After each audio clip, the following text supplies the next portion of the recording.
Hi friends, welcome to ప్రసన్నవదనం movie review. So ఈ movie చూసిన తర్వాత నాకైతే మూవీ ఓకే అనిపించింది. వన్ టైం వాచ్ అనిపించింది. ఈ మూవీ ఫుల్ రివ్యూలోకి వెళ్తే ఆల్రెడీ మనకి ట్రైలర్ చూపించింది కానీ హీరోకి అయితే ఒక యాక్సిడెంట్ వల్ల ఫేస్ బ్లైండ్నెస్ అయితే అవుతుంది. ఫేస్ బ్లైండ్నెస్ అయిన తర్వాత హీరో అనుకోకుండా ఒక సమస్యలు అయితే ఎదుర్కొంటాడు. సో ఆ సమస్య నుంచి ఎలా బయటకు వచ్చాడు, ఇంకా ఎలాంటి ప్రాబ్లమ్స్ అయితే ఫేస్ చేశాడు అనే దాని మీద ఈ మూవీ రన్ అవుతుంటుంది. సో సూర్య రోల్ చేసిన హీరో సుహాస్ గారు అయితే మాత్రం యాక్టింగ్ చాలా బాగా చేశారు అనిపించింది. అలాగే ఈ సినిమాకి ఇద్దరు హీరోయిన్స్ అయితే యాక్ట్ చేశారు. ఫస్ట్ హీరోయిన్ గా చేసిన పాయల్ రాధాకృష్ణ గారు అయితే బాగానే యాక్ట్ చేశారు అనిపించింది. సెకండ్ హీరోయిన్ గా పోలీస్ క్యారెక్టర్ చేసిన రాశి సింగ్ గారు అయితే మాత్రం చాలా బాగా యాక్ట్ చేశారు. ఈ మూవీ అదర్ యాక్టర్స్ కూడా వాళ్ళకి ఇచ్చిన రోల్స్ లో బాగానే పర్ఫామ్ చేశారనిపించింది.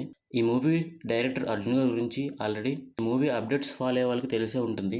అర్జున్ గారు డైరెక్టర్ సుకుమార్ గారికి అసిస్టెంట్ అనేసి. ఈ సినిమా డైరెక్షన్ అయితే మాత్రం చాలా బాగా చేశారు.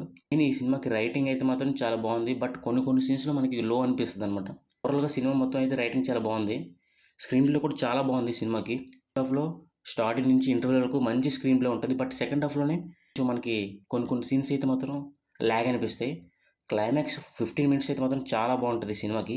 మెయిన్ ఈ సినిమాకి క్లైమాక్స్ అయితే మాత్రం చాలా బాగా వర్కౌట్ అయింది. మ్యూజిక్ అయితే కొంచెం లో అనిపించింది. కొన్ని ఎలివేట్ అవ్వాల్సిన సీన్స్ కూడా ఎలివేట్ అవ్వలేకపోయాయి అని చెప్పొచ్చు. సో మ్యూజిక్ అయితే కొంచెం బ్యాడ్ ఉంది ఈ సినిమాలో మాత్రం. ఓవరాల్ గా సినిమా మంచి ఫస్ట్ హాఫ్ తోటి, లాస్ట్ 15 మినిట్స్ సూపర్ క్లైమాక్స్ తోటి decent second half. So one time watchable అనిపించింది సినిమా అయితే. ఈ మూవీకి మేము ఇచ్చే రేటింగ్ ఏంటంటే 2.75. సో జస్ట్ యావరేజ్ అనమాట. సో మీకు ఈ వీడియో నచ్చితే లైక్ చేయండి. అలాగే మా వీడియోస్ మీరు ఫస్ట్ టైం చూస్తున్నట్టయితే దయచేసి మా ఛానల్ అయితే సబ్స్క్రైబ్ చేసుకొని బెల్ నోటిఫికేషన్ ఆన్లో పెట్టుకుంటే మేము పెట్టే ప్రతి వీడియోకి మీకు నోటిఫికేషన్ వస్తుందన్నమాట. సో నెక్స్ట్ వీడియోలో కలుద్దాం. బాయ్.